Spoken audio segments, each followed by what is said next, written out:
اب آپ کہنا یار یہ تسبیح صبح لے کے بیٹھ جاؤ، بھائی بورنگ کام لگتا ہے یار بیٹھے میں، لا الہ الا اللہ وحدہ لا شریک لہ ہم تو بچپن میں چھوٹے بچے تھے نا، تو جب ہماری مسجد میں آیت کریمہ کا ورد ہوتا تھا، مولوی صاحب اعلان کرتے تھے کراچی کے حالات بہت خراب ہیں، 1.25 دفعہ پتہ نہیں 5 لاکھ دفعہ یہ تسبیح پڑھنی ہے، لا الہ الا اللہ لا الہ الا انت سبحانک انی کنت من الظالمین. تمام محلے کے حضرات سے گزارش ہے مسجد میں آ جائیں. اور اس کے بعد بہترین گرم گرم جلیبیاں ملتی تھی، بڑی گرم گرم. آپ گرم جلیبی کھاؤ نا، بھوک بھی لگ رہی، بڑا مزہ آتا ہے. تو ہم پہنچ جاتے تھے، جلیبیوں کی نیت ہوتی تھی، ہماری بچے تھے اور سارے بچے ہی آئے ہوئے تھے، بڑے بھی نہیں آئے ہوئے، بڑے نہیں آئے ہوئے ہوتے تھے. بڑوں کو تھا ملک کے حالات جتنے مرضی خراب ہو جائیں کون جائے گا بھائی، اتنے 1.25 لاکھ 5 لاکھ مکمل کرنا آسان تو نہیں ہے. تو ہمارے سامنے وہ دانے رکھے ہوئے ہوتے تھے اس کے کھجور کے، تو بھئی یہ 5 لاکھ دانے مثلاً یہ کمپلیٹ کرنے ہیں. تو ہم لوگ ایسے کر رہے تھے، لا الہ الا انت سبحانک انی کنت من الظالمین. ایک دانہ اٹھایا اگلے کی جیب میں پھینک دیا نا، کھیل بھی چل رہا ہے.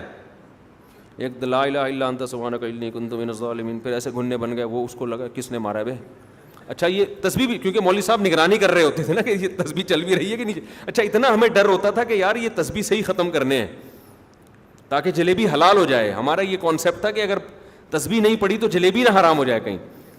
تو پڑھ رہے ہوتے تھے، ایک طرف اتنے نیک، ورنہ کوئی منہ آ کے تھوڑی دیکھتا ہے، اور دوسری طرف شرارتیں بھی چل رہی ہیں، لا الہ الا انت سبحانک انی کنت من الظالمین. اس کے ناک پہ مارا، وہ دیکھ رہا ہے کس نے مارا بے، وہ اس کو لڑ رہا ہے. پھر ہم نے کسی کو یوں کہا اس کی جیب نظر آ رہی ہے تو جیب میں پھینک دیا. ایسے شرارتیں بھی چل رہی ہیں. وہ ختم ہوتے تھے پھر جلیبی کھاتے ہوئے گھر آ جاتے تھے. تو ہم تو بچے تھے. آج کسی بڑے کو بٹھاؤ ذکر کرو تو اس کی کیفیت بھی یہی ہوتی ہے.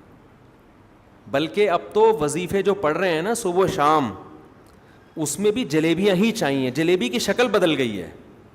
آپ کسی کو مسجد میں دیکھیں نا تسبیح لے کے بیٹھا ہوا ہے لا الہ الا اللہ، سمجھ لو اس کی سیٹنگ چل رہی ہے، کامیاب نہیں ہو رہی. کسی پیر نے وظیفہ بتایا یہ 100 دفعہ صبح 100 دفعہ شام پڑھ لے تیری شادی ہو جائے گی. ہمارے محلے میں یہاں مسجد میں ایک صاحب تھے، نوجوان آ کے بیٹھا کرتا تھا. 2 بندے میں نے پکڑے ہیں. ایک 11 بجے سے آ کے یہاں تسبیح شروع کر دیتا تھا، ظہر میں 2 گھنٹہ پہلے، جمعے سے 2 گھنٹہ پہلے تلاوت تسبیح. میں نے کہا یار ہم خام خواہ میں بدگمان ہوتے ہیں. دیکھو جمعے میں 2 گھنٹہ پہلے آتا ہے، کتنا نیک، ماشاء اللہ بڑا نیک آدمی نا. اور نوجوان، حالانکہ لوگ پب جی میں لگے ہوئے ہیں، جمعہ پڑھتے ہیں بالکل اینڈ میں آتے ہیں لوگ جمعے میں. حدیث میں تو آتا ہے جلدی آؤ نا جمعے میں، جتنی جلدی آؤ گے اتنا ثواب ہے. تبھی ہم نے اہل اللہ کو دیکھا ہے جمعے میں بہت پہلے سے جا کے بیٹھ جاتے ہیں. وہ نہا دھو کے آئیں گے، تلاوت کریں گے، ذکر کریں گے، درود شریف پڑھیں گے، دعا مانگیں گے، پھر جمعہ پڑھ کے گھر جائیں گے سنتیں پڑھ کے. تو یہ ایک ہی بندہ نظر آ رہا تھا ہمیں مسجد میں، نوجوان. ہم نے کہا بہت نیک ہے. تو موبائل ایک مہنگا چوری ہو گیا کسی کا، تو کیمرے سے دیکھا تو وہی تھا. چور کون تھا؟ وہی تھا. وہ اسی چکر میں آ رہا تھا کہ یار ذرا اعتماد بحال کرو اور پھر چونا لگا کے نکل لو. ایک ہی ہے. ایک اور میں نے دیکھا بہت نیک آدمی. ایسا نہیں ہے کہ نیک ختم ہو گئے ہیں، کہیں آپ دیکھیں کوئی ذکر کے لیے بیٹھا ہوا ہے تو آپ سامنے یہ بھی اب چونا لگائے گا. نیک لوگ دنیا سے ختم نہیں ہوئے، لیکن جو میں اپنے تجربے بتا رہا ہوں. ایک اور نیک آدمی وہاں بیٹھا کرتا تھا، ادھر اللہ اللہ کر رہا ہوتا تھا نا، بہت ذکر تسبیح دعائیں. میں نے کہا بیٹا یہ پہنچنے والا ہے سیدھا جنت میں. تو مجھے یہ لگا کہ یہ پاگل نہ ہو جائے نا، اتنا زیادہ بھی نہیں کرنا چاہیے نا کہ آدمی کا دماغ ہی خراب ہو جائے. ایک دن اٹھ کے میرے پاس آیا. میں نے کہا آپ ماشاء اللہ اتنا ذکر کرتے ہیں، خیریت ہے؟ کہہ رہے ہیں مجھے کسی نے وظیفہ بتایا، میری جگہ شادی نہیں ہو رہی، لڑکی کے ابا نہیں مان رہے، تو مجھے کسی نے بتایا کہ یہ پڑھ لو.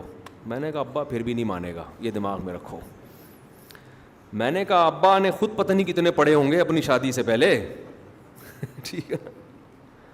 میں نے کہا یہ ہم سے ہم زیادہ تجربے کار کون ہوگا، ہم نے اتنی شادیاں کی ہیں، کتنی جگہ ٹرائی کی ہوگی نا ہم نے یہ تھوڑی کہ جہاں ٹرائی کی وہاں ہو گئی، ایسا ہی ہو رہا ہوتا تو ہم، میں نے کہا ہم آپ 5 لاکھ ہم 10 لاکھ دفعہ پڑھ رہے ہوتے بیٹھ کے.